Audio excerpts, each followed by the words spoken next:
Boah, ziemlich geil. Herzlich willkommen zum neuen Island-Vlog-Video. Heute geht's zum Mývatnsee im Nordosten von Island. Und nicht wundern, unser Studio-Setup ist nicht allzu professionell, da wir ja momentan mit dem Auto unterwegs sind. Aber heute ist nicht davon ab, die Gegend zu erkunden. Los geht's! Wir haben euch in dem Video ein paar Orte zusammengesucht, die man auf keinen Fall verpassen sollte.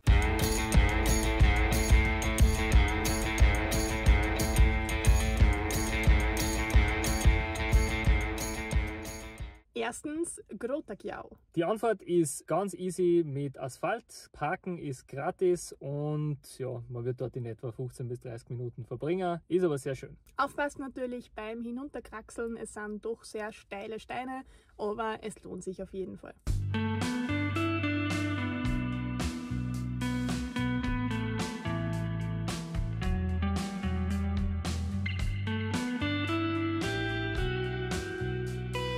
Wie würde euch das gefallen, wenn man in einer Höhle baden gehen kann? Genau das hat man bis 1975 in der Grotaggjá machen können, bis dann vulkanische Aktivitäten das Wasser auf über 60 Grad erwärmt haben, was dazu geführt hat, dass man nicht mehr baden gehen kann. Es ist bis jetzt verboten, aber man darf noch reingehen und sich ein bisschen vorstellen, wie das damals einfach können. Der andere, der vielleicht Game of Thrones kennt, dem kommt diese Höhle vielleicht auch bekannt vor.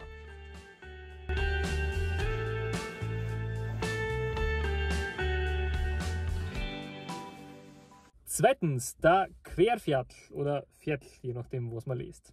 Sehr spannend für uns war es zu erfahren, dass das einer der größten Krater dieser Art weltweit ist, und zwar mit einem Durchmesser von mehr als 1 Kilometer. Die Zufahrt ist etwas holprig, aber sollte für jeden machbar sein, und man zahlt 2 € fürs Parken über einen QR-Code.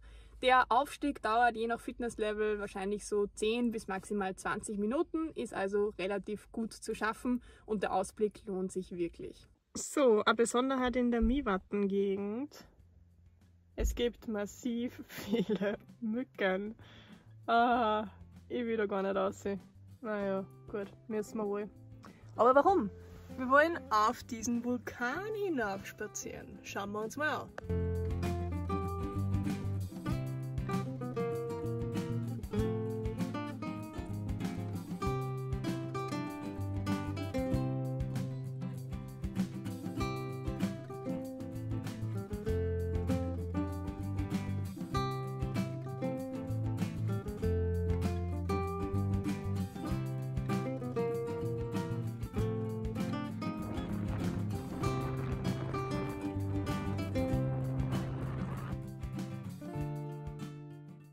Unser dritter Stopp war Dimmuborgir. Das ist ein Lavafeld mit einem ganz besonderen Geheimnis. Parken dort ist gratis, es gibt daneben ein kleines Café und man kann dort definitiv mehr als eine Stunde Zeit verbringen.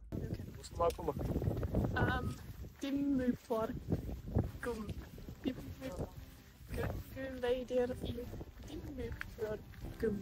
Wir sind angekommen in Dimmuborgir und die Dimmuborgir Nature Reserve Area sind sehr schöne Lavaformationen, die von mehreren Pfaden gespickt sind. Also auf Deutsch, man kann da wandern, man kann ein paar Routen gehen und das werden wir jetzt machen. Also, wir haben da eine wunderschöne Wanderübersichtskarte in Dimmuborgum.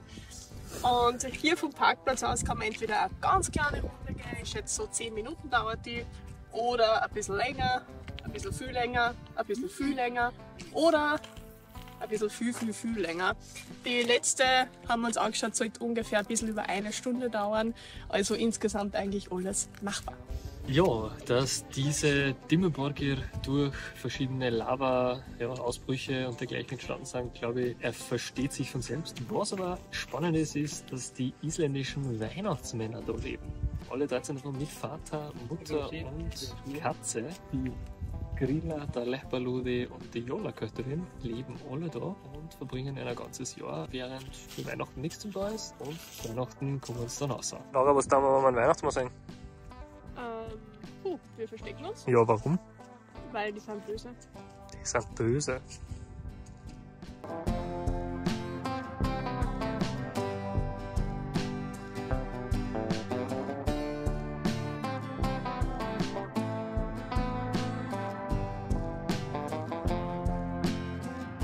Ja, das Schöne an dem Weg ist, dass er asphaltiert ist. Das heißt, er ist auch behindertengerecht.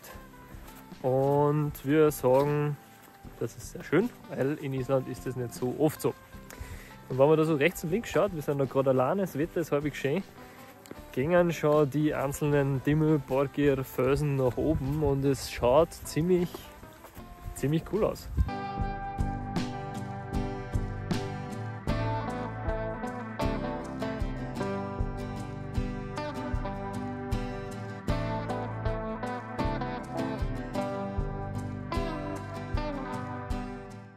Ja, je weiter man weg vom Haupteingang kommt, umso mehr verändert sich der Weg. Jetzt ist er nicht mehr asphaltiert, sondern geschottert. Er ist aber immer noch sehr schön eben und sehr leicht begehbar.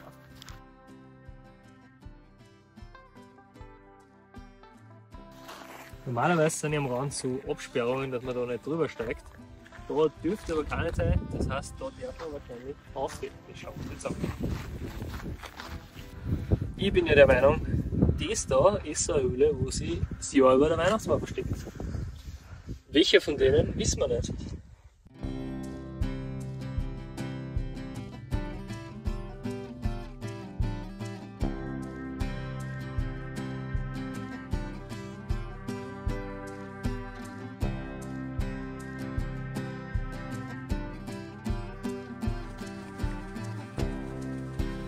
Also jeder, der schon mal Vulkangestein angegriffen hat, weiß, wie sau ungut das gerade ist zum Sitzen.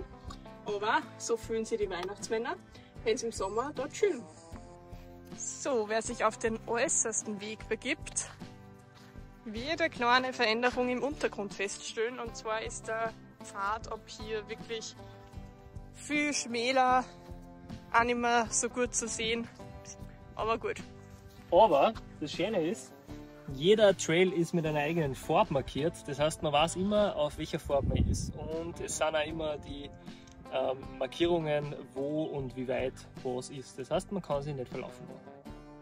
Hey Axel, warst du nicht vor 5 Jahren schon mal da?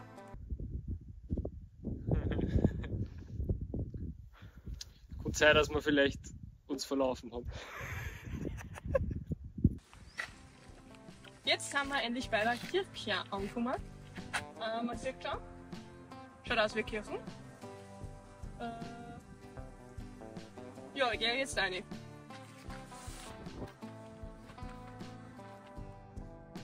Die Kirchen könnte natürlich auch sein, dass das ein Teil der Dorfkultur der Weihnachtsmänner ist. Wir wissen es nicht.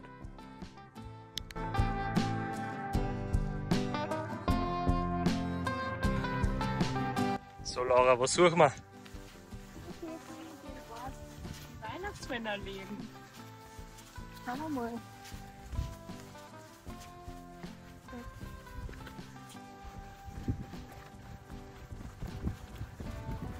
Sind schon Ski mit diesem Winter herumkommen.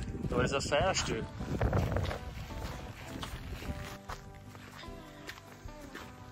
Also es ist glaube ich eindeutig, dass da die Weihnachtsmänner leben müssen. Und viertens die Skutestaler-Giger. Das sind so Kraterformationen mitten im See und das macht See zu einer ganz interessanten Attraktion. Das Parken dort ist kostenlos. Man sollte ungefähr, sage ich mal, 20 bis 30 Minuten einplanen, je nachdem wie groß die Runde ist, die man wählt. Es gibt dort übrigens einen sehr, sehr süßen Eisladen, wo wir dann noch vorbeigeschaut haben, sowie ein paar Souvenirläden, wo man ein bisschen durchschauen kann.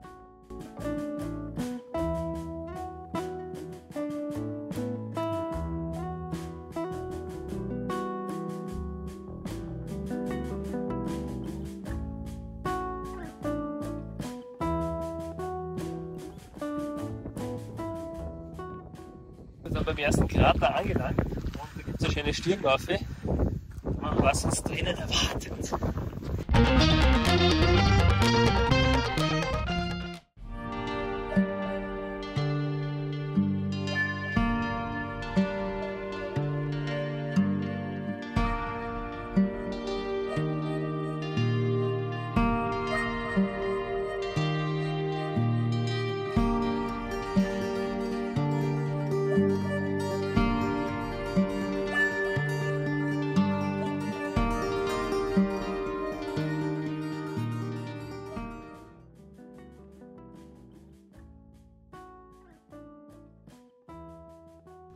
So, was gibt's bei den Temperaturen, was man unbedingt essen muss? Eis!